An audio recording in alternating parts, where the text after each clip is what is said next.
سب کے رضا امام احمد رضا، آن بان شان سنیوں کی شان امام احمد رضا خان محدث ہندوستان ارشاد فرماتے ہیں، یا رسول اللہ فرش والے تیری شوکت کا علو کیا جانے ہیں۔ فرش والے یعنی کہ زمین والے، یا رسول اللہ فرش والے تیری شوکت کا علو کیا جانے۔ خسروا عرش پہ اڑتا ہے فریرا تیرا، خسروا عرش پہ اڑتا ہے فریرا تیرا۔ میں تو مالک ہی کہوں گا کہ وہ مالک کے حبیب، میں تو مالک ہی کہوں گا کہ وہ مالک کے حبیب، یعنی محبوب و محب میں نہیں میرا تیرا، یعنی محبوب و محب میں نہیں میرا تیرا۔ اور شاعر کہتا ہے، بلغ العلا بکمالہ کشف الدجا بجمالہ، حسنت جمیع خصالہ صلو علیہ وآلہ۔ بلا کسی تاخیر کے گنبد خضرا کی جانب توجہ لگا کر کے دل سے ایک بار سرکار کی بارگاہ میں درود شریف پڑھ لیجئے۔ پڑھیں اللہم صلی علی سیدنا و مولانا محمد مادن الجود والکرم وبارک وسلم صلاة و سلام علیکہ یا رسول اللہ صلی اللہ تعالی علیہ وسلم۔ اللہ رب العزت نے قرآن کے اندر ارشاد فرمایا، لقد من اللہ علی المؤمنین اذ بعث فیہم رسولا، بے شک اللہ نے اپنے محبوب کو تمہارے درمیان میں مبعوث فرما کر کے یہ تم پر احسان فرمایا۔ آج تقریر مسلسل چل رہی ہے، آج کی تقریر جہاں سے کل چھٹی ہے باقی ہے وہیں سے آگے بڑھے گی انشاءاللہ۔ کافی سارے شعراء اکرام کو آپ نے سن ڈالا، بڑا اچھا سنا، بڑا رنگ برنگا سنا، بڑے مزے آئے۔ الحمدللہ 8 دنوں سے سن رہے ہیں، وہ بھی 3 دن سنتے رہیں گے۔ اللہ سب کے سننے کو، سب کے سنانے کو، سب کے بیٹھنے کو اپنی بارگاہ میں قبول فرمائے۔ حضرت ابو طالب کون ہے؟ حضرت ابو طالب ہمارے اور آپ کے نبی پیغمبر اسلام کے چچا جان رسول اللہ ابو طالب کی کفالت میں آئے۔ رسول اللہ کے چچا ابو طالب کا وہ مقام ہوتا اگر آپ ایمان لے آتے، وہ مقام ہوتا جو نہ حمزہ کا ہوتا نہ عباس کا ہوتا۔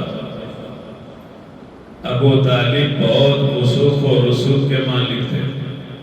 شرفائے قریش پورے مکہ کے اندر ایسی بات رکھنے والے ہوتے ہیں یہ کہ اگر سارے مکہ قرب و جوار کے قبیلوں کے سردار کھڑے ہوئے ہیں اور ابو طالب نے اپنی کوئی بات رکھ دی تو کوئی اس میں ایسا نہیں ہوتا تھا جو ابو طالب کی بات کو کاٹ دے۔ وہ مقام ابو طالب کو حاصل تھا لوگوں کے درمیان۔ ابو طالب نے رسول اللہ کی کفالت فرمائی، لیکن چونکہ ابو طالب کے بھی اہل و عیال بچے تھے، قحط سالی وقتاً فوقتاً آتی رہتی تھی۔ ابو طالب جیسا کہ آپ نے کل سنا، ایک سفر میں گئے، آپ کو لے کر کے گئے، اور بیچ ہی سفر سے گرجا گھر سے یہ وہ مقام ہے جس مقام کا نام تاریخ کے اندر، سیرت کے اندر بصرہ ہے۔ بصرہ جگہ پر یہ گرجا گھر واقع ہے، وہاں پر آپ جا کر کے اور وہیں سے واپس آ گئے۔ اور جب آپ واپس آئے تھے اس وقت آپ کی عمر تقریباً 8 سال کی تھی۔ وقت گزرتا گیا، ابو طالب کے پاس رہے۔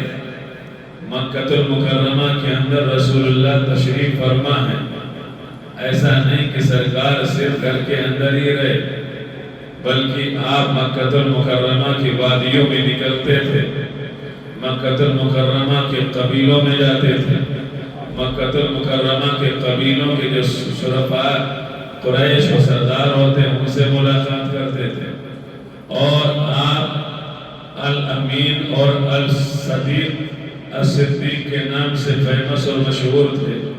آپ بڑے امانت دار تھے۔ آپ اگر کسی بزرگ کو دیکھتے کہ اس کے اوپر بوجھ ہے تو آپ بغیر بلائے اس کے پاس چلے جاتے تھے اور اس کے بوجھ کو اپنے کاندھے پر رکھ کر کے اور اس کی منزل تک پہنچا دیا کرتے تھے۔ اگر کوئی راستہ پوچھتا تھا تو بتا دیتے تھے، نہیں تو اس مہمان کو اس کے گھر تک پہنچا کے آتے تھے۔ وہ ایسے حالات میں جو کہ زمانے جاہلیت، دور جاہلیت ابھی اعلان نبوت نہیں کیا ہے نبی نے، ایسے ماحول میں رسول اللہ نے جو اخلاق کا مظاہرہ کیا، جو آپ نے اخلاق حسنہ پیش کیا، پورے مکے کے لوگ رسول اللہ کے برگیدہ ہو گئے، رسول اللہ کو ماننے لگے، جاننے لگے۔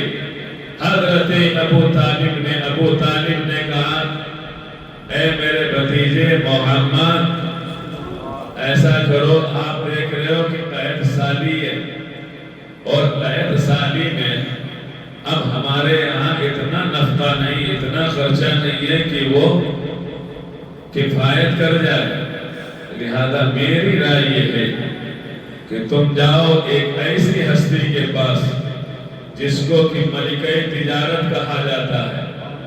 ملکہ تجارت کا نام سیدہ خدیجہ الکبریٰ سے منسوب ہوتا تھا مکہ المکرمہ میں۔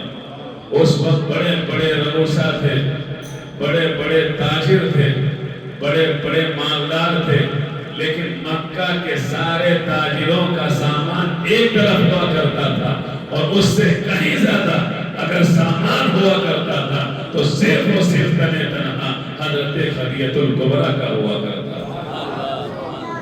اور حضرت خدیجہ الکبریٰ کی زندگی اگر آپ پڑھیں گے تو آپ کو معلوم ہوگا کہ یہ وہ وقت جس وقت سرکار کو الامین کہا جاتا تھا، الصدیق کہا جاتا تھا، الصادق کے نام سے پکارا جاتا تھا، اسی وقت میں حضرت خدیجہ الکبریٰ کو طیبہ اور طاہرہ کے لقب سے یاد کیا جاتا تھا۔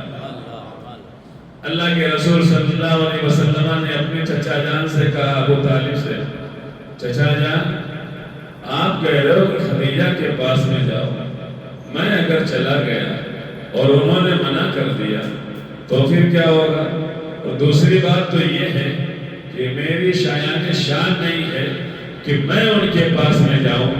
ہاں اگر وہ خود مجھے اس کام کے لیے بول دیں کہ میرے تجارتی مال کو دوسرے شہر میں پہنچاؤ، جو تمہاری اجرت ہوگی، معاوضہ ہوگا، وہ ہم تمہیں دیں گے، میں اس کے اوپر راضی ہو جاؤں گا، قبول کر لوں گا۔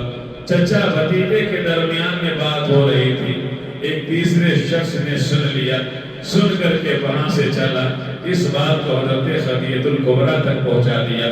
حضرت خدیجہ الکبریٰ نے جب یہ بات سنی، جو کہ خدیجہ الکبریٰ نے بھی سن رکھا تھا کہ محمد ابن عبداللہ بڑے اخلاق حسنہ کے مالک ہیں، بڑے امانت دار ہیں، بڑے دیانت دار ہیں، بڑے متقی و پرہیزگار ہیں، انہیں الامین کہا جاتا ہے، انہیں الصادق کہا جاتا ہے۔ حضرت خدیجہ الکبریٰ نے کہا ٹھیک ہے، میں راضی ہوں، ان تک میری خبر کو پہنچایا جائے۔ لیکن یہیں پر میں آپ کو بتانا چاہوں گا کہ رسول اللہ صلی اللہ علیہ وسلم کے اوپر وہ کیسا وقت آ گیا تھا، حضرت ابو طالب کے اوپر وہ کیسا وقت تھا جو ان لوگوں کو یہ فیصلہ لینا پڑا۔ آپ کو معلوم ہونا چاہیے، اگر آپ نے کبھی سنا ہے تقریر میں، حضرت آدم سے لے کر کے عیسیٰ روح اللہ تک کوئی ہی نبی ایسا چھوٹا ہوگا جس نبی نے کوئی نہ کوئی تجارت نہ کی ہو، اور ان تمام انبیاء کرام کے اندر ایسے اکثر انبیاء گزرے ہیں، نبی و رسول گزرے ہیں جنہوں نے بکریاں چرانے کا کام انجام دیا ہے۔ انہی میں سے ہمارے آقا پیغمبر اسلام نے بھی بکریوں کو چرایا، اور مکہ کے اندر بہت سارے رہنے اور بسنے والے لوگ تھے۔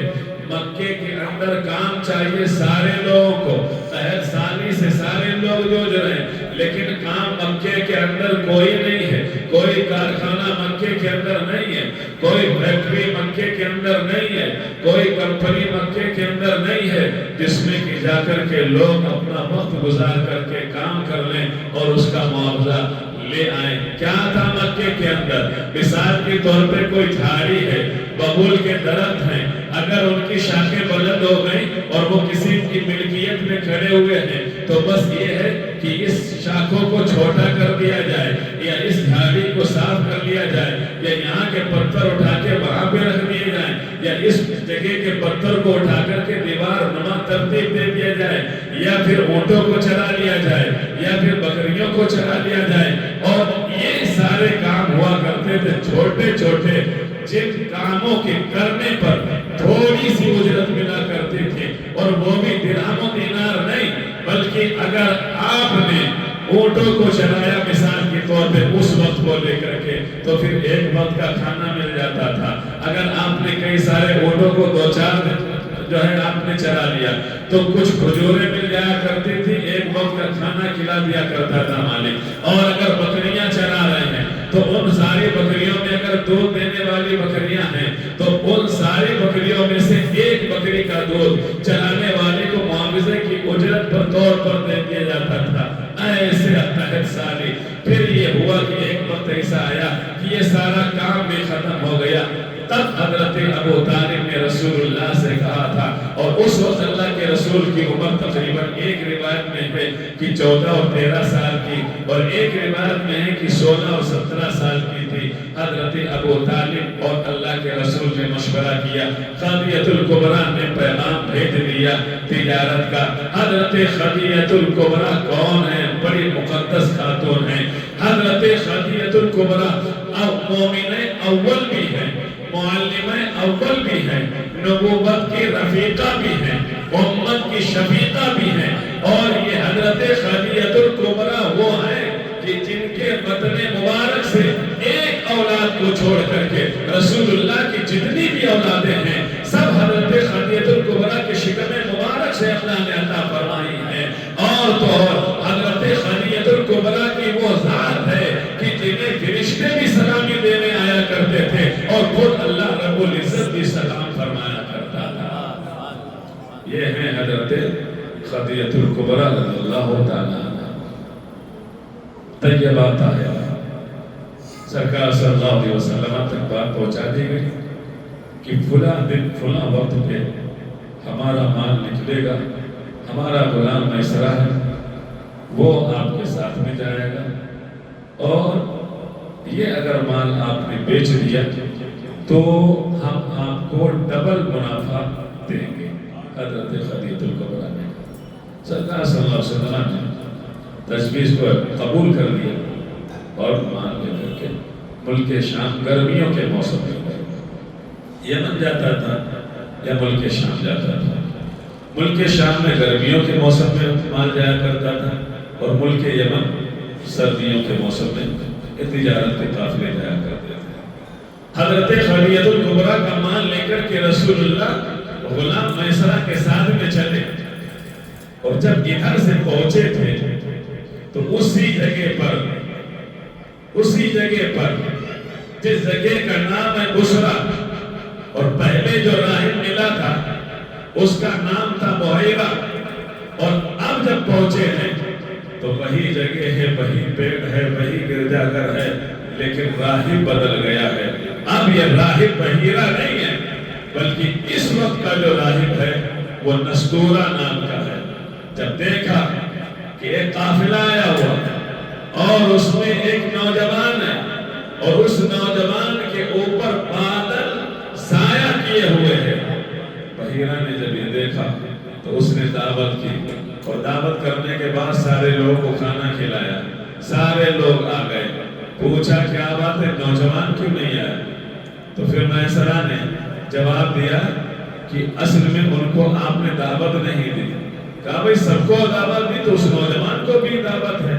کہا نہیں، تو پھر آپ کو ان کے پاس میں جانا پڑے گا، آپ خاص دعوت دو گے تبھی وہ آئیں گے۔ وہاں بحیرہ وہ نستورہ راہب وہاں سے چلا، رسول اللہ کے پاس جیسے ہی آیا تو دیکھتا ہے تو قدم رسول پر اس کی نظر پڑی تو پھر قدم رسول کو دیکھتا ہے، اس کے بعد رخ زیبا کو دیکھتا ہے، اور دیکھنے کے بعد میں کہتا ہے سچ سچ بتانا تمہیں لات و عزا کی قسم ہے، تمہیں منات و حبل کی قسم ہے۔ رسول اللہ نے جب یہ سنا تو کہا نہیں، اپنے الفاظ واپس لے لو، لات و عزا کا سننے مجھے پسند نہیں ہے، لات و عزا کی قسم دے کر کے اگر بات کرو گے میں تمہاری بات کا جواب نہیں دوں گا۔ تو پھر کہا ٹھیک ہے، میں اللہ اور رحمان کے نام کا واسطہ دیتا ہوں، اب تو تم میری بات کا جواب دو گے۔ تو پھر رسول اللہ مسکرا دیے، ہاں میں اپنے رب کا نام لے کر کے جو ہے جواب دوں گا، لات و عزا سے میں کوئی تعلق نہیں رکھتا ہوں۔ راہب نے کہا ٹھیک ہے، مجھے یہ بتاؤ کہ آپ کہاں سے آ رہے ہیں؟ کہا آپ جانتے ہو کہ مکہ المکرمہ سے آنے والے ہیں، وادی تہامہ سے آنے والے ہو؟ ہاں وادی تہامہ مکہ سے، قبیلے قریش سے تعلق ہیں، بنو ہاشم سے تعلق ہے؟ ہاں۔ آپ کا نام محمد ہے؟ ہاں۔ آپ کا دوسرا نام احمد بھی ہے؟ ہاں۔ جب اتنا سنا تھا تو بحیرہ جو تھا وہاں کا نستورہ نامی شخص راہب، وہ فوراً سرکار کے قدموں میں گر جاتا ہے اور فوراً ان کے ہاتھوں کو پکڑ کے کہتا ہے ایک اور سوال ہے، اس سوال کا جواب بتانے کا نہیں ہے بلکہ دکھانے کا ہے۔ اللہ کے رسول نے ارشاد فرمایا ایسی کیا بات دیکھنا چاہتے ہو تم مجھ سے؟ جو سوالات تم نے ہم سے کیے میں نے جواب دے دیے۔ اس راہب و تاجر اس راہب نے کہا تھا، نستورہ نے کہا ایسا ہے، میں نے اپنی جو ہے دین و مذہب کی کتاب میں پڑھا تھا نبی آخر و زمان آئیں گے، اس گرجا گھر کے سامنے رہیں گے، مقام بصرہ ہوگا، آسمان کے کھلے میں جب چلیں گے تو بادل سایہ کرے گا، اور جب درخت کے نیچے آرام کریں گے تو درخت کی شاخیں ان کے اوپر جھک جایا کریں گے۔ میں نے دیکھا ہے چھت کے اوپر سے کھڑے ہو کر کے جب آپ درخت کے نیچے بیٹھتے ہیں تو یہ درخت جھک جاتا ہے، اور جب درخت سے باہر نکل کے چلتے ہیں تو بادل کا ٹکڑا آپ پہ سایہ کرنے لگتا ہے۔ ساری چیزیں کلیئر ہو گئے، لیکن ایک چیز میں نے پڑھی تھی اور وہ یہ ہے کہ وہ نبی آخر و زمان ہوں گے، ان کے شان نبوت کے درمیان میں ایک مہر نبوت ہوگی، مجھے اس مہر نبوت کا دیدار کرا دیجیے۔ تاجر نے جب یہ کہا تو رسول اللہ صلی اللہ علیہ وسلم نے اس کی فرمائش پر اپنی قمیص تھوڑی سی اٹھائی، اور جیسے اس نے دیکھا، ایک روایت یہ کہتی ہے کہ اس نے کلمہ پڑھ لیا تھا، اس نے کلمہ پڑھ لیا تھا۔ اب یہیں پر بات اور علم کیا جاتی ہے کہ جب کلمہ پڑھا سرکار کو دیکھا تو وہ صحابی ہو گیا۔ تو بہت سارے علماء کرام کی یہاں پر بہت ساری گفتگویں ہیں، کسی نے کہا نہیں اور اکثر لوگوں نے کہا کہ نہیں، چونکہ ابھی آپ نے اعلان نبوت نہیں کیا تھا، اعلان نبوت ابھی نہیں ہوا، ابھی 17-18 سال کی عمر ہے، یہ سفر آپ فرما رہے ہیں، اور اعلان نبوت کیا ہے آپ نے 40 سال کی عمر میں۔ تو وہاں پر جب یہ معاملہ ہوا تو پھر میسرہ کو بھی حیرت ہوئی، چونکہ میسرہ نہیں جان رہا تھا جو خدیجہ الکبریٰ کا غلام تھا، اس کو بھی لگ گیا کہ ہاں یہ جو شخصیت ہمارے ساتھ میں ہے یہ کوئی عام اور معمولی نہیں ہے، واقعی میں جیسا ان کے ساتھ معاملات ہو رہے ہیں۔ اور میسرہ بھی کہنے لگا کہ ہم نے بھی چلتے چلتے کبھی سنا تھا کہ نبی آخر الزمان وادی تہامہ کے اندر تشریف لائیں گے۔ میسرہ دل میں خوش ہونے لگا، یہ تو بہت اچھی بات ہے کہ ہم نبی آخر الزمان کے ساتھ میں چل رہے ہیں، لیکن اسے یقین نہیں ہوا تھا۔ اللہ اکبر، میسرہ چلے، یہ قافلہ چلا ملک شام پہنچا، ملک شام کی منڈیوں میں جا کر کے اللہ کے رسول صلی اللہ علیہ وسلم نے سارے مال کو اوپن اور کھلا ظاہر کر دیا۔ ایک جگہ مال میں ایسی بھی تھی جہاں پر میسرہ چھپانا چاہتے تھے، رسول اللہ نے کہا اس کو کپڑے کو ہٹا دو۔ میسرہ کہنے لگے آپ کو معلوم نہیں ہے اس جو ہے مال کے اندر تھوڑی سی جو ہے وہ نمی ہے، نمی کی وجہ سے یہ جو ہے ہمارے کم داموں کے اندر فروخت ہوگا۔ اللہ کے رسول نے ارشاد فرمایا اے میسرہ تمہیں معلوم ہونا چاہیے یہ عہد ہمارے پاس میں عہد نامہ رکھا ہوا ہے، اس کے اندر خدیجہ الکبریٰ مال تجارت انہوں نے کہا تھا میسرہ تم ان کی بات کو مانو گے، اس لیے میرا حکم ہے کہ اس کے اندر جتنا بھی مال ہے، جتنا نبی کا ہے اس کو الگ کر دو، جتنا سوکھا ہے اس کا الگ کر دو، اور جو سوکھے کی ریٹ ہے وہ تاجروں جو ہے ان کو خریدنے والوں کو بتا دو، اور جو نبی جس کے اندر آئی ہے اس کا پیسہ ڈاؤن ہوگی تو یہ مال لے لیں گے تو ٹھیک، نہیں لیں گے تو ٹھیک، ہم اپنے مال کو جو ہے وہ دھوکے میں رہ کر کے نہیں بیچیں گے۔ اللہ رب العزت ہمیں اسی میں فائدہ عطا فرمائے۔ نبی آخر الزمان بلا وہ کیسے دھوکہ کر سکتے، دے سکتے؟ اللہ کے رسول نے ارشاد فرمایا من غش فلیس منا، جس نے دھوکہ کیا وہ ہم میں سے نہیں ہے، وہ ہمارے طریقے پہ نہیں ہے، وہ ہمارے راستے پر نہیں ہے۔ آج کل دیکھا جاتا ہے کہ جب فروخت کرنے کا معاملہ ہوتا ہے، تجارت کا، بیچنے کا، تو آدمی یہ سوچتا ہے کہ بس مال نکل جائے، بس مال نکل جائے۔ اگر کپڑے کا ہے یا کسی اور گلے وغیرہ کا ہے تو پھر جو خراب مال ہے اس کو نیچے، اوپر سے اچھا مال، تاکہ یہ نکل جائے اور لینے والے کو پتہ نہ چلے۔ اللہ کے رسول صلی اللہ علیہ وسلم نے ارشاد فرمایا کہ ایسی تجارت کے اندر اللہ نے برکت نہیں رکھی ہے جو تجارت کی دھوکہ دے کر کے کی ہے۔ یہ بزرگوں نے اصول بنایا کہ کم منافع اور زیادہ بکری۔ حضرت سر سبزی رحمت اللہ نے بغداد شریف میں آپ تشریف فرمائے لیتے ہوئے، حضرت سر سبزی رحمت اللہ نے آپ جو ہے مناجات سنتے ہیں، یا الہی رحم فرما مصطفیٰ کے واسطے، یا رسول اللہ کرم کیجیے خدا کے واسطے۔ اس کے اندر حضرت سر سبزی رحمت اللہ علیہ کا ذکر آتا، بہت اللہ کے بڑے برگزیدہ بنتے۔ آپ بھی تجارت کیا کرتے تھے؟ آپ نے اصول بنا لیا تھا کوئی بھی چیز بیچیں گے سینکڑا پہ 5 روپیہ لینا ہے، 100 روپے کی چیز پر 5 روپے لینا۔ مثال کے طور پہ 500 کی چیز ہے، 500 کی اگر چیز ہے تو 500 کے حساب سے آپ دیکھ لیے 5 روپیہ کتنا ہو گیا، 25 روپیہ ہو گیا۔ تو 500 کی چیز کو خریدا، اب اس کو اگر بیچ رہے تو 525 روپے۔ اس سے کیا ہوتا؟ منافع بھی ہوتا تھا اور مال بھی نکلتا تھا۔ یہی کچھ طریقہ تھا کریم صلی اللہ علیہ وسلم کا بھی تھا۔ وہاں آپ نے سارے منڈیوں کے اندر غلام اپنے جو ہے مال خدیجہ کو بیچا، اور بیچنے کے بعد میں آپ نے اپنی فراست و ذہانت سے جو اور دوسرے ممالک سے وہاں آیا ہوا تھا مال، اس کو لے کر کے اور کچھ درہم و دینار لے کر کے واپس ہو جاتے ہیں۔ حضرت خدیجہ الکبریٰ رضی اللہ تعالی عنہا مکہ المکرمہ میں ہیں، ابھی کچھ میل مکہ رہ گیا۔ سرکار نے میسرہ سے کہا جاؤ مالکن کو خبر کرو، خدیجہ کو خبر کر دو جا کر کے کہ مال آ رہا ہے۔ اللہ اکبر۔ میسرہ چلے خدیجہ کے پاس پہنچے، خدیجہ کو خوشخبری سنائی، کہا خدیجہ آپ کا مال اس وقت جو آ رہا ہے پہلے کی بنسبت مال بھی زیادہ آ رہا ہے، اور اللہ نے درہم و دینار کی صورت میں بھی دوگنا اور تیگنا فائدہ عطا فرما دیا ہے۔ حضرت خدیجہ الکبریٰ مسکرائیں اور کہا کچھ اور بتاؤ، جو تمہارے ساتھی گئے تھے ان کے بارے میں بتاؤ، ان کو تجارت کرنا اچھا لگا کہ نہیں لگا؟ میں اس طرح کہنے لگے وہ ساتھی نہیں ہے، وہ تو بہت بڑی اور بہت مبارک اور متبرک ہستی ہے۔ ارے کیا ہوا کیا؟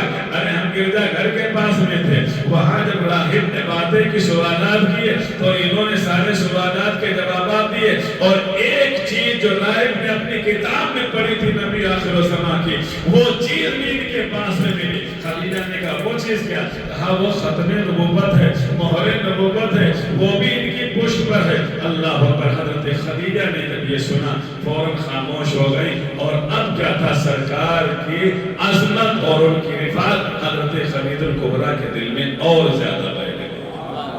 مال آیا، مال آیا۔ حضرت خدیجہ الکبریٰ نے سرکار کو اتنی اجرت جتنی کہ آپ نے دینے کا وعدہ کیا تھا اس سے ڈبل آپ نے عطا فرما دی۔ پھر کیا ہوا؟ اللہ کے رسول صلی اللہ علیہ وسلم یہ سفر کرتے رہے، تجارت کا معاملہ چلتا رہا۔ 25 سال کی عمر ہوئی، حضرت خدیجہ الکبریٰ رضی اللہ تعالی عنہا نے سوچا کہ میں نے ارادہ کیا تھا کہ میں شادی نہیں کروں گی، چونکہ خدیجہ نے 2 شادیاں کر لی تھی۔ پہلی شادی ہوئی، انتقال کر گیا شوہر، پھر دوسری شادی کی، شوہر کا انتقال ہو گیا۔ خدیجہ نے کہا مجھے شادی نہیں کرنی، بالکل منع کر دیا۔ لیکن جب سرکار صلی اللہ علیہ وسلم کی صحبت اختیار ہوئی اور آپ کا حسن اخلاق اور آپ کا تمام چاروں طرف ارد گرد چرچا سنا، اور نبی آخر الزمان کی بہت سارے خدیجہ الکبریٰ کہنے لگی بڑے بڑے روسا نے بڑے بڑے سرداروں نے سبھی نے کوشش کی تھی کہ خدیجہ ہم سے نکاح کر لیں، لیکن حضرت خدیجہ نے کسی سے بھی نکاح نہیں کیا، سب کو منع کر دیا۔ اب وقت یہ آیا کہ حضرت خدیجہ خود چاہ رہی ہیں کہ محمد رسول اللہ ہم سے نکاح کریں، لیکن اب یہ بات پہنچائے کیسے؟ کرے گا تو کون؟ پڑوس میں نفیسہ نام کی ایک آپ کی سہیلی رہتی تھی، خدیجہ نے نفیسہ کو بلایا، کہا نفیسہ میرا ایک کام ہے اور کوئی ایسا نہیں بڑا اچھا کام ہے، اس میں اللہ آپ کا بھلا کرے گا۔ اور خدیجہ بھی مواحدہ تھی، طاہرہ تھی، مطہرہ تھی۔ حضرت خدیجہ الکبریٰ نے کہا نفیسہ میں عبداللہ کے لگتے جگر ابو طالب کے بھتیجے سے نکاح کرنا چاہتی ہوں۔ تو نفیسہ نے کہا کہ وہ کر لیں گے، کہا مجھے امید ہے کر لیں گے۔ امید اس لیے ہے کہ بڑے بڑے سرداروں نے حضرت خدیجہ الکبریٰ کو پیغام بھیجا تھا، لیکن خدیجہ نے منع کر دیا تھا۔ حضرت خدیجہ الکبریٰ کی بات کو لے کر کے نفیسہ سرکار کے پاس آئی اور کہنے لگی کہ اے محمد، کیا ہی اچھا ہو کہ اگر آپ کی نسبت کسی صاحب ثروت کی طرف ہو جائے، عزت والے کی طرف ہو جائے، اس طریقے سے بہت ساری باتیں کہیں تو کیسا رہے گا؟ حضرت اللہ کے رسول صلی اللہ علیہ وسلم سمجھ گئے کہ یہ پیغام لے کر کے آئے۔ کہا وہ ہے کون؟ تو نفیسہ نے کہا وہ حضرت خدیجہ الکبریٰ ہے، خویلد کی بیٹی۔ خویلد کا انتقال ہو گیا، حضرت خدیجہ کی بھی باپ نہیں، حضرت خدیجہ کا نہ شوہر اول ہے نہ شوہر ثانی ہے۔ حضرت خدیجہ الکبریٰ طیبہ طاہرہ ہیں اور تجارت کر رہی ہیں گھر بیٹھ کر کے۔ حضرت نفیسہ نے کہا اللہ کے رسول صلی اللہ علیہ وسلم سے کہ وہ خدیجہ ہیں۔ تو اللہ کے رسول نے جب یہ سنا کہ خدیجہ ہیں تو چونکہ ان کا اتنا بڑا نام تھا، اتنا سارا مال جایا کرتا تھا کہ جب مال مکہ المکرمہ میں اترتا تھا تو دوسرے روزہ قریش اور تمام سرداران مکہ کا مال حضرت خدیجہ الکبریٰ کے سامنے تھوڑا سا محسوس ہوتا تھا، اور ایسے ہی ہر بار میں ہوتا تھا۔ کئی ملک شام کو جا رہا ہے، کئی ملک یمن کو جا رہا ہے، مکہ کے بازاروں میں بھی ہے، مکہ کے الگ جو قبائل ہیں ان کے بازاروں میں بھی حضرت خدیجہ کا مال ہے۔ سرکار نے کہا اتنی بڑی ملکہ مجھ سے کیوں کر کرے گی؟ ممکن نہیں۔ نفیسہ نے کہا اگر آپ کی طرف سے اجازت ہے تو میں بات کر دوں، چونکہ انہوں نے ظاہر نہیں کیا کہ خدیجہ ہی نے پیغام بھیجا ہے۔ کہا ٹھیک ہے، میں ابو طالب اپنے چچا سے مشورہ کر لیتا ہوں۔ کہا ٹھیک ہے ابھی کرو۔ اتفاق کے بعد ابو طالب موجود تھے۔ ابو طالب سے کہا جا کہ حضرت ابو طالب نے جیسے سنا فوراً کھڑے ہو گئے اور کھڑے ہو کر کے باہر نکلے اور کہنے لگے نفیسہ کیا کہہ رہی ہو؟ کہا جو آپ نے سنا بھائی۔ کہا تو پھر جاؤ، محمد آپ کی رائے کیا ہے؟ چچا جان آپ کو لگتا ہے خدیجہ نکاح کر لیں گی؟ اگر کر رہی ہیں تو پھر اجازت ہے۔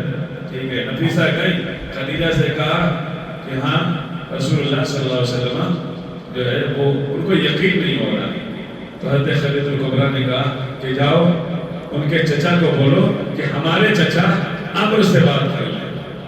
تو پھر کیا ہوا، ابو طالب نے سرکار کے چچا نے حضرت خدیجہ الکبریٰ کے چچا دونوں آپس میں ملاقات کی، اور ملاقات کرنے کے بعد میں ایک وقت، ایک دن، ایک ٹائم فکس کر دیا، اور اس وقت میں حضرت خدیجہ الکبریٰ کی عمر 40 سال کی تھی، اللہ کے رسول کی عمر 25 سال کی تھی، اور یہ نکاح ہوا۔ اللہ اکبر۔ اور اس نکاح کو پڑھانے والے حضرت ابو طالب ہیں، اور انہوں نے کھڑے ہو کر کے نکاح پڑھایا تھا، اور خطبہ نکاح بھی اگر پڑھایا تھا تو اللہ کے رسول کے چچا حضرت ابو طالب نے پڑھا تھا۔ نکاح ہو گیا۔ نکاح ہو جانے کے بعد اب کیا تھا، حضرت خدیجہ الکبریٰ نے کہا یا رسول اللہ علیہ السلام اب یہ جتنا بھی مال ہے ساری منڈیوں میں، جو گھر ہے، جو جائیداد ہے، جو زمین ہے، جو درخت ہے، جو باغات ہیں، جتنا مال ہے یا رسول اللہ آج سے خدیجہ مالک نہیں ہے بلکہ اس تمام چیزوں کے آپ مالک ہیں۔ اللہ اکبر.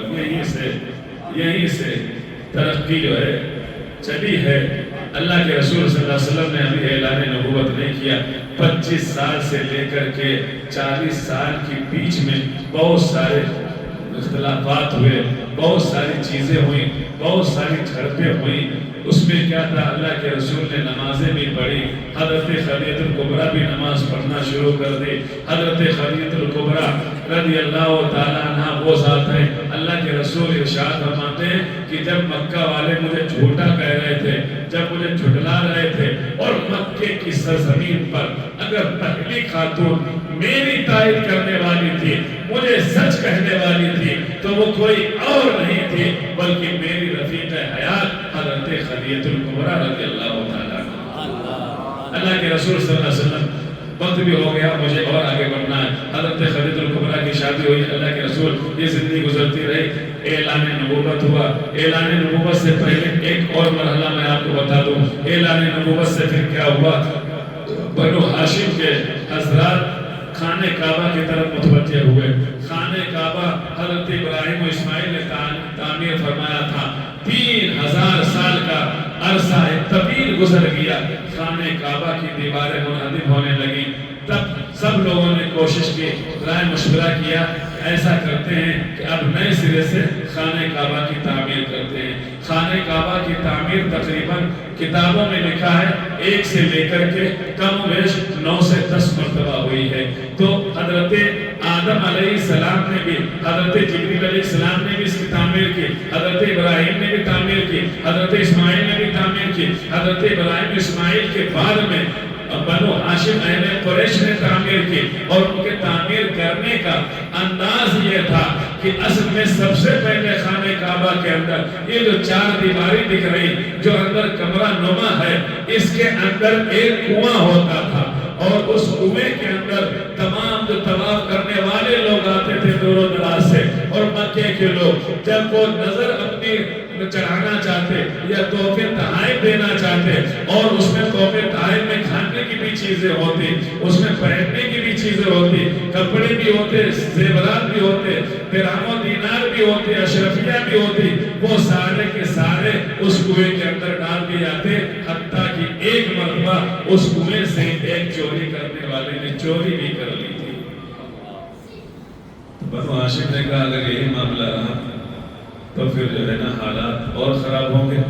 آج ایک نے چوری کی ہے, کل کوئی اور آئے گا چوری کر کے لے جائے گا, اور پھر یہ ہمارے آبا و اجداد ابراہیم و اسماعیل کی تعمیر کردہ عمارت ہے, اللہ کا گھر ہے, اس کے ہم جو ہے متولی ہیں, تو ہمارا حق زیادہ بنتا ہے کہ اس کی ہم تعمیر کریں. پھر کیا ہوا, بنو ہاشم نے الگ الگ قبیلوں کو کہا, اچھا یہاں پر ڈر بھی تھا کہ ہم خانہ کعبہ کو اگر تعمیر کر رہے ہیں تو ظاہر سی بات ہے, آپ نے دیکھا ہوگا کوئی عمارت اگر قدیم ہو جائے, پرانی ہو جائے, اولڈ ہو جائے, تو پھر اس کو نئے سرے سے گرا دیا جاتا ہے, اور پھر بنیادوں کو صحیح طریقے سے رکھ کر کے کھود کر کے اور پھر دیواریں قائم کی جاتی ہیں. لیکن اب مسئلہ یہ تھا کہ یہ خانہ کعبہ کی جو دیواریں ہیں ان کو ڈھائے کون؟ ہر شخص, حالانکہ ارادہ کوئی وہ نہیں تھا ابرہہ والا, ابرہہ جو آیا تھا وہ تو خانہ کعبہ کو ڈھانے کے لیے آیا تھا, لیکن یہاں جو معاملہ تھا خانہ کعبہ کو تعمیر کرنے کا تھا. تو بنو ہاشم یہ ڈر کس بات سے رہے تھے کہ اس کنویں کے اندر ایک اژدہا بھی رہتا تھا, تو وہ سوچتے تھے کہ اگر ہم خانہ کعبہ کی دیوار گرائیں گے تو کہیں ایسا نہ ہو ابرہہ کی طرح اللہ ہمارے پر عذاب نہ نازل کر دے, کہیں ایسا نہ ہو جو اژدہا اس کے اندر رہتا ہے وہ کہیں نہ ڈس لے. ایک مرتبہ اتفاق کی بات یہ تھی کہ مشورہ کر ہی رہے تھے, ایک بہت بڑا پرندہ آیا اور یہ اژدہا نکل کر کے انہی ٹوٹی ہوئی دیواروں پہ بیٹھا ہوا تھا, لپٹا ہوا تھا. وہ پرندہ آیا, اس نے اپنے پنجوں سے اٹھا کر کے اور اژدہے کو لے گیا. تو پھر وہ ان کو سکون ملا کہ چلو اس سے ڈر اور خوف تھا, اس سے ڈر اور خوف نکل گیا. لیکن اب بھی وہ ڈر رہے تھے کہ اگر ہم اس کی دیواروں کو گرائیں گے تو کہیں ایسا نہ ہو کہ جیسا ابرہہ کے اوپر ہوا. لیکن پھر کیا ہوا, ایک شخص قریش کے اندر تھا جس کا نام غالباً ولید بن مغیرہ, وہ شخص تھا، اس نے کہا سب سے پہلے میں خانہ کعبہ کی دیوار کو گراتا ہوں، اگر کچھ ہونا ہوگا تو مجھے ہو جائے گا، اور نہیں اگر ہوا تو تم سب لوگ مل کر کے دیواروں کو گراؤ گے، اور گرانے کے بعد میں جو ہے اس کے اوپر نئی طریقے سے تعمیر ہوگی۔ سب لوگوں نے منظور کر دیا۔ منظور کرنے کے بعد میں ان کی دیواروں کو گرایا گیا، اور دیواریں گرانے کے بعد اس کے اوپر نئے سرے سے خانہ کعبہ کی تعمیر تو ہو گئی، ساری دیواریں کھڑی ہو گئی۔ اب مسئلہ یہ تھا کہ حجر اسود کو کون نصب کرے؟ قبیلہ چاہتا تھا کہ ہم نصب کرے، ایک قبیلہ چاہتا تھا کہ ہم نصب کرے۔ معاملہ اتنا لمبا پہنچ گیا کہ آپس میں لڑائی اور جھگڑے کی بات آ گئی صحن خانہ کعبہ کے اندر۔ پھر بات یہ ہوئی، جو بڑے بڑے عقل والے تھے انہوں نے کہا ایسا ہے، سنو، جو شخص کل صبح فجر کے وقت میں صبح صادق میں سب سے پہلے فلاں دروازے سے حرم شریف کے اندر داخل ہوگا وہی حجر اسود کو نصب کرے۔ اس کے اوپر سب لوگ متفق ہیں۔ سارے قبیلے کے لوگوں نے کہا ہاں ٹھیک ہے۔ سارے قبیلے کے سرداروں نے سوچا کہ سب سے پہلے ہم جائیں گے، سب سے پہلے ہم جائیں گے، لیکن معاملہ یہ ہوا کہ سب نے کوششیں کی، رات پوری جاگ کر کے گزار دی، لیکن اگر آنے والی کوئی ذات تھی صبح کے وقت سب سے پہلے حرم شریف میں اس دروازے سے، جس دروازے سے کہا گیا، تو وہ کوئی قبیلے کا سردار نہیں بلکہ ہمارے اور آپ کے آقا جناب محمد رسول اللہ کی ذات بابرکت تھی۔ نعرہ تکبیر، نعرہ رسالت۔ اللہ اکبر۔ اللہ کے رسول صلی اللہ علیہ وسلم نے تشریف لائے تو سب نے دیکھا، جب پیچھے سے آنے والے آئے یا جو اوپر سے دائیں سے دیکھ رہے تھے کون آئے گا، تو پتہ چلا کہ ابو طالب کے بھتیجے محمد ابن عبداللہ آئے ہیں۔ اب یہ اٹھا کر کے رکھ دیں گے، معاملے ختم ہو جائے گا۔ لیکن سرکار نے یہاں پر بھی لوگوں کی دلجوئی کو ملاحظہ رکھا، ان کا جو ہے لحاظ کیا۔ آپ چاہتے تو آپ اٹھا کر کے لگا سکتے تھے، لیکن آپ نے کیا کیا؟ آپ دیکھیں ذہانت و فراست۔ اللہ کے رسول نے کہا چلو چاروں قبیلے کے لوگ آ جاؤ اور ایک چادر لاؤ، بچھاؤ۔ چادر بچھائی گئی اور حجر اسود کو بیچ میں رکھا گیا، اور چاروں قبیلے کے سرداروں سے کہا ایک کونا تم پکڑو، ایک کونا آپ پکڑو، ایک کونا آپ پکڑو، ایک کونا آپ پکڑو۔ پھر کیا ہوا؟ چاروں سرداروں نے اٹھایا، اور جب وہ حجر اسود کی جگہ تک اٹھا لیا گیا، حجر اسود جہاں پہ لگنا تھا اللہ کے رسول نے اٹھایا اور حجر اسود کو اس کی جگہ پہ رکھ دیا۔ اللہ کے رسول کے اس فعل سے، اس عمل سے ہونے والی جنگ، اختلافات، ان سب کو اللہ نے ختم کر دیا۔ اب بات یہاں تک پہنچی، اب انشاءاللہ ہم کل بات کریں گے اعلان نبوت کی۔ اعلان نبوت سرکار نے کب اور کیسے فرمایا، اور پھر کیا اصل مسئلہ، اصل مرحلہ، اصل آزمائش اور امتحانات اعلان نبوت سے شروع ہوتا ہے۔ اللہ رب العزت ہمارے اور آپ کی سننے سنانے اور بیٹھنے کو اپنی بارگاہ میں قبول فرمائے۔